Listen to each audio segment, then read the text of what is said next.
We're back again. So consistent these days. I know with the different upload schedule and whatnot. It's almost like I actually know what I'm doing, but I absolutely do not. But I'm feeling good. Boston Celtics just won the NBA championship, so we're going to rock with that today. We're also going to be looking at what the ELF teams need to do in week 5 to win their games. Less matchups this week, only 6 games. Less intense. This is a bit more of a relaxed week, but that does not mean there are not good games. So we'll get into that now. Let's just go straight into it. Okay, the first game, the Milano Seamen 3-1, taking on the Barcelona Dragons 2-2 in Barcelona. Let's look at Milan first. The key to success for them, if you're going to run well. I know that sounds silly, but if you're going to commit to it by signing Jock Crawford back in the ELF after a couple of years off, he just finished with Lazio Marines, so he's going to come back into the ELF to play running back. Do I agree with the decision to bring in a running back? No. To be completely frank, I do not agree with the decision to bring in a running back. You had Carr averaging 1 yard a carry. You're going to bring another running back in to run behind the same offensive line with the same blocking, the same quarterback and receiver core. It's like, it's not going to do much, I don't think. I don't think we're going to see massive intake from Milan's run game. But if you're going to commit to it, you may as well get heavy. You know, put the fullbacks in, get the tight ends in, motioning receivers to give the defense a different look. Going to have to commit to it. In the same action, using play actions, read options, and shots. So play actions, of course, you know, fake the run, draw the box in. Read options. Brockenhurst is a mobile quarterback. He can take these read option plays and can extend them and can give defenses a bit of a different look. Shots, they have Flores Calderon and they have not been using efficiently, but they do have him for these big shots off the play actions. They can use that. That's got to be the whole way their offense is moving around. I don't really see many other choices other than those. You know, it's a very limited offense, given the offensive coordinator just departing or getting fired, or however you want to word it, and then releasing a starting running back and then bringing in another running back. It's just Milan things. But penetrating the line as well. Barcelona have shown to have a bad offensive line that can easily be penetrated with a defense of Milan that is very underrated. They have Zach Blair, who goes, you know, he's been on fire, but he's just on fire on a bad team, so he's not getting the recognition that he deserves. But he can penetrate the line. They do have a decent defensive line. They've got Gabriel Montagna, they've got Mike Cabrera. They can get into that Dragons quarterback face, and they can cause a few issues there. For the Dragons, keys to success for them, get the ball out quicker. We saw that Helvetic did a similar thing last week where their offensive line is terrible, so they've just been using shorter passes, getting the ball out, using the quarterback runs. Barcelona need to take exactly what Helvetic did last game and implement that into their game. Get the ball out fast. You've got Donadele, you've got David, you've got a capable quarterback in Levi Lewis who can throw on the run and off platform. Utilize those quick passes, and I think they'll see a lot more success on the Milan defensive backcourt, which isn't very good. Third down efficiency, they were 23% on third downs in the last game, in a win. You know, you can't do that and win very often. Need to be more efficient, need to have more expansive playbook on offense. You know, it kind of harks back to getting the ball out quicker, but also the run game wasn't exactly cooking in the last one. They've been victims of some blowouts, but they've also now 2-2, and they have a very real possibility to go positive, which for the Dragons organization is imperative. So they need to be more efficient and finish those drives off. Send heat at the offensive line. In the same breath that the Dragons don't have a very good offensive line, neither do Milan. And we talked about how they're going to have to run well. They're going to have to really use that. Brockenhurst is not great under pressure. Barcelona do have good pass rushes. Jared Jackson's having a breakout year like I thought we would. They have players off the edge that they can use, like the Brugani. But they need to send heat. And they've been doing that pretty well. A pretty good clip. So I expect them to do more of that, and I think that they'll have a lot of success against Milan's poor offense by sending heat and just speeding up their whole process. They cannot get Flores Calderon these deep shots. I think that will go a long way. As for score, neither offense has been very good this year, so I'm expecting this one to be a low-scoring one. I'm going to go for 17-10 to Barcelona. I do think they get the win. It's been a weird season for both of these teams. But I'm going to ultimately go for the Barcelona Dragons to beat Milano Seamen. In the next game, the Raiders Tirol 3-1 taking on Helvetic Mercenaries 0-3. Of course, the Tirol Raiders going off with this huge win against the Munich Ravens. Last minute drive. That's going to be imperative to keeping Perry's confidence. Keep building it up. He looked good in the first game. He only had a few days to soak it all in. Now he has a lot more time. Keep building him up. You know, he's on a bad team now. Get him more of the passing. Get him more expansive with the playbook. Try some stuff out. See what he's more comfortable with. See what he isn't more comfortable with. This is a perfect opportunity to try out new things on a defense that is good with an offense that isn't, so you're going to get plenty of time on the ball. Keep other receivers active as well. We saw the connection he had with Seamen, which is excellent. It's absolutely important and imperative that he has that connection with the American receiver. Philip Hahn didn't play in the last game. Get him involved if he is playing in this one. Marco Schneider needs to get more involved. He hasn't been very active this season. Get Bonatti in the passing game because he is someone that can catch out of the backfield.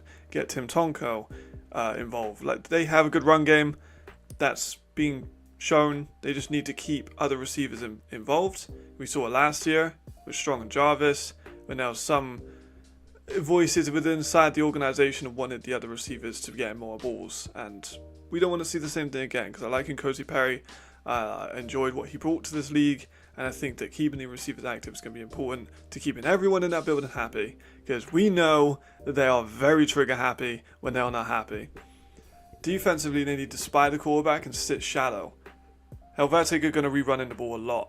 They're going to be getting Colgan involved with the run game. You know, he is their X factor. Him and Anthony fucking Brown are the only X factors on that offense. I'm going to be real.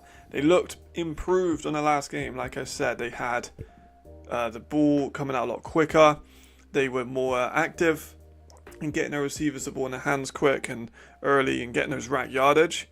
Carlton Aiken looks good. I still do genuinely believe that Carlton Aiken is a starting level quarterback of this league. He's just been put behind a bad offense. But spying him is going to be important. You can't let him take off too much. Sitting shallow. We know they're going to get the ball out quick because you can send 3 at that offensive line. It's going to crumble. So they're going to have to go for these shorter routes. So you sit in a cover 2, sit with a shell over the top, and I think you should be able to cause some turnovers. For Helvetic, keys to success. Was improved. Keep working at it, man. Like that, it was good. It wasn't perfect. They only scored 12 points, but it could have been more.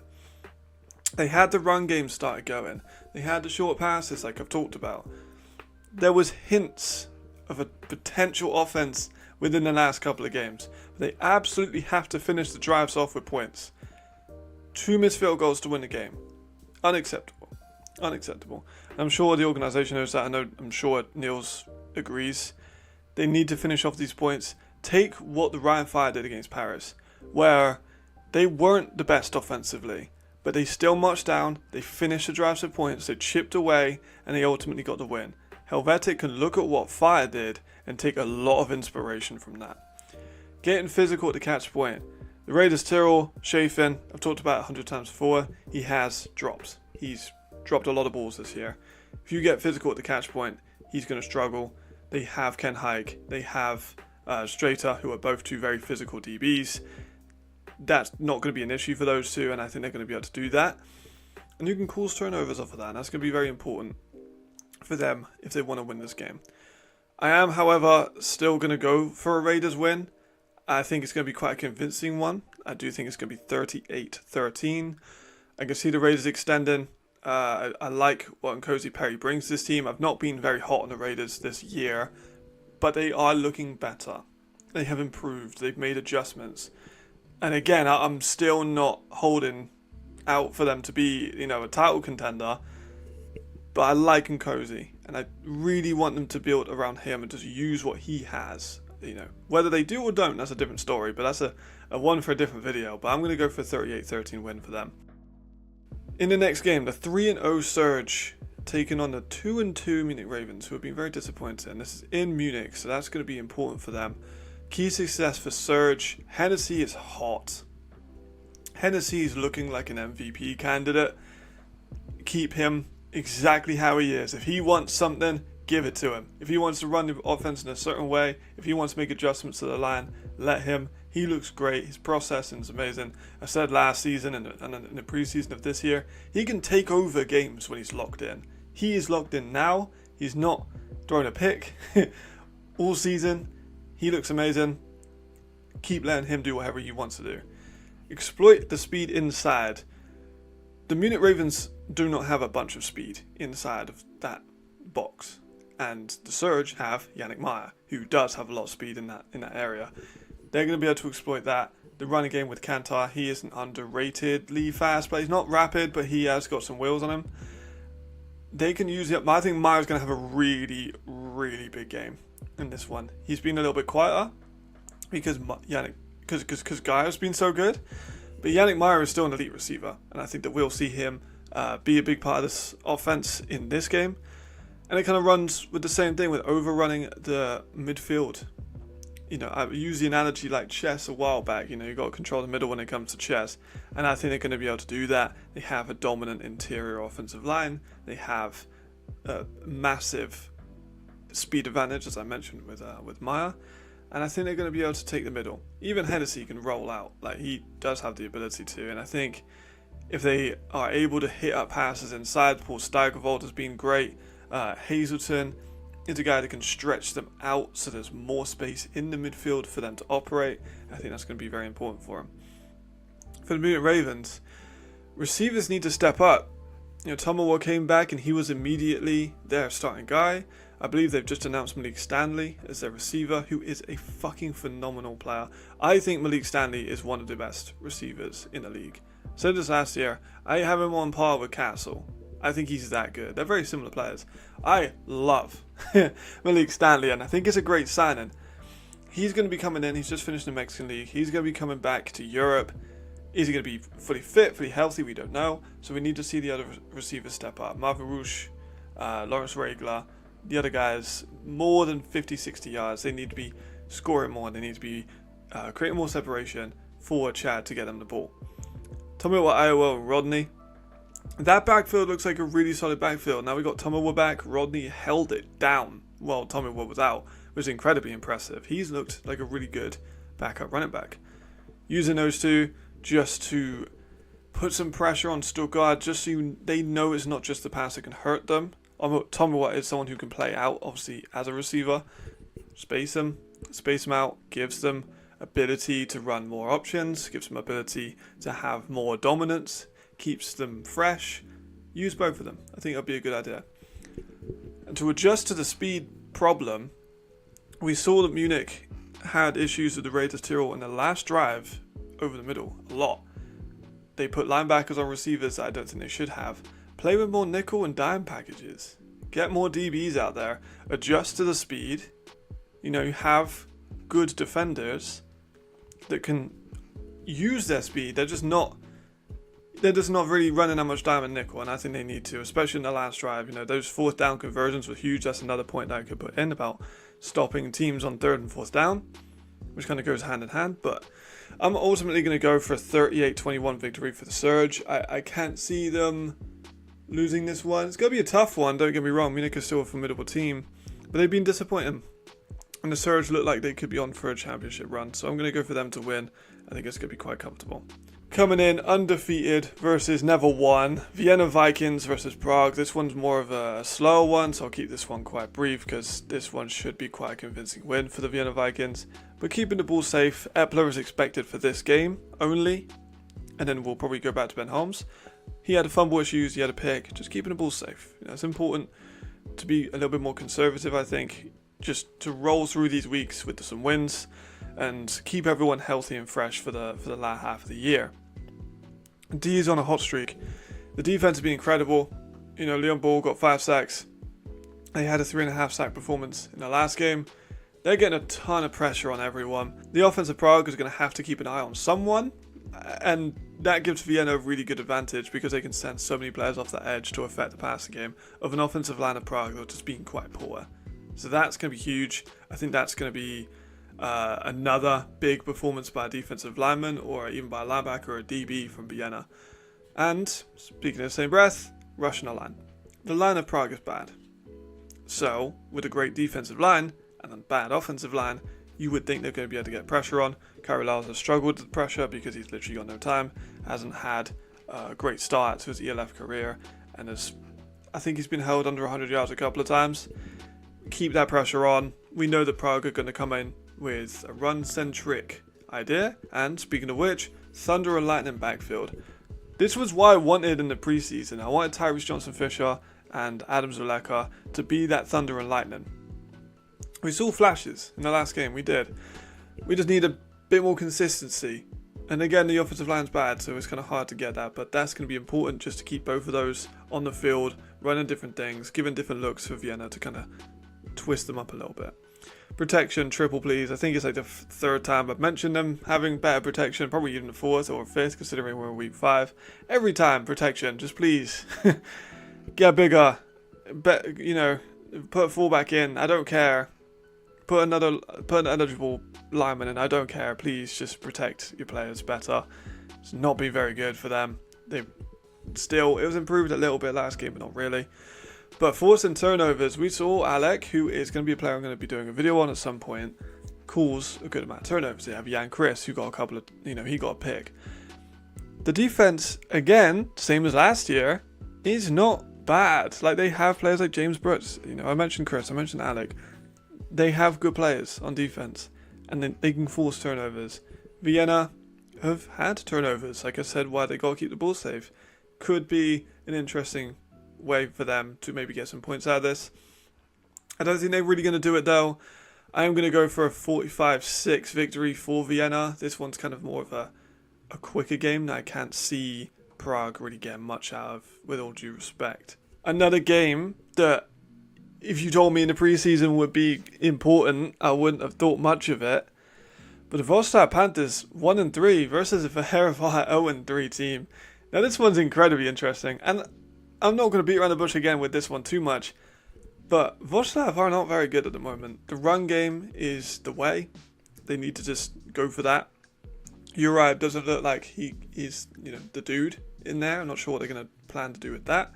Considering they released Duncan after only 1 or 2 average performances. I'm not sure what they're going to do with Urab, but David and Genetry are 2 great running backs. Me and Nick kind of discussed up on the left live that we're surprised that Genetry isn't getting more carries behind the line. He's been more user receiver, which is interesting, but run game is absolutely the way that they're going to go forwards with this offense. Scheme needs to be opened up with Urab though. He's had that time to be in the team. He's got comfortable with the receivers now, you would think. He's been in game with the team. Open up the scheme. It looks pretty poor. They only scored 10 points against a good defense of the Galaxy, granted. But 10 points is very rarely going to get you enough to win a football game. They need to be a lot better in moving down the field. They need to scheme more guys open. They need to give Urab more of the reins of the team. Rush pressure. Offensive line problems for Fehervar well documented. Dusan Ivanovic is one of my favourite players on the defensive line in Europe. I did a whole video about him, which I'll link in the description. They have good interior pressure. They have good linebackers. AJ Wentland's incredible. I've talked about him every single week, but he could rush the passer as well. And I think that giving that pressure from the very get-go is going to be, the way that they win this game, especially defensively. For Fehervar, forcing a pass. I said run game's the way for Wrocław. If the Enthroners just load the box and make them throw, they have playmakers. The Fehervar Enthroners have prided themselves on having American defensive linemen and having Europeans defensive linemen as well. So, use them. Make them pass. You've got Crenshaw, you've got all these guys that you've brought in to be pass rushers, and they haven't. They just haven't. You got Rodon and Henrique who can create turnovers. So if you are going to make them throw the pass, make them throw the pass to Rodion, please. Careful. Slow offensive drives. They're rushing too much. They're trying to get it all done within 2 or 3 plays. Just pick your spots. Be careful. Pick up the yards where you can. Keep a diverse run and pass mix.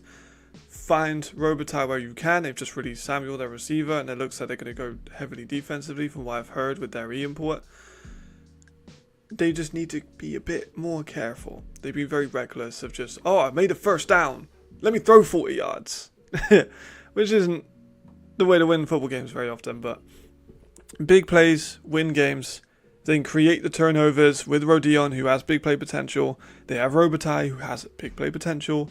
They have a guy on either side who can force these big plays. And they could shock Wroclaw. I don't think they will. I'm going to go for a 30-6 victory for the Wroclaw Panthers to get them back up on a win column. But the Wroclaw are vulnerable, and that could be an interesting one. Finishing up the week with another matchup that I'm incredibly interested to see, and I think this one's going massively under the radar. Rhein Fire 3-1 versus the Berlin Thunder 2-2. This one has so much going in. We're getting to the point. This is absurd. I'm talking to fans about this and people within the circle. This is absurd that we're starting to underrate the Rhein Fire. But the key to success for them is Tonga time, man. Just keep running the ball with Glenn. He's been excellent. Defenses haven't figured out a way to stop him yet. Sarabia is a great running back in a backfield who can help support. But Glenn is the engine of that team. Keep using him. Keep getting him the ball. He's durable. He's played a bunch of games in ELF. He's an all-time leading ELF rusher for a reason. And he's going to be big in this game again. Berlin are a heavy pass team. They've always been a heavy pass team. They've never not been a heavy pass team. So you know what they're going to go for. You know, you got Tony Anderson, who is an elite cover corner. He's very aggressive, extremely aggressive. And he's going to be able to make plays on the ball. You've got, you know, Amari Williams, another player that's incredibly aggressive on the ball. You've got Nash, who I really have enjoyed playing, like watching players as safety. You have an outstanding defense. I think he's going to be able to cause turnovers against the heavy pass offense. Keep chipping away at points. Now, I mentioned it a little bit earlier. I talked about the ELF Lab. I talked about every single second of the game since Paris. Rhein Fire did a very good job of getting down the field well enough to get points. They didn't get a bunch of points against Paris, but they got enough and they won the game. They chip away, they get what they're given, they don't get greedy, and they ultimately walked away with a 3-1 record. That cannot be understated. I think, like I said, that they're becoming underrated. They're still 3-1. Berlin 2-2, another team that is kind of underrated.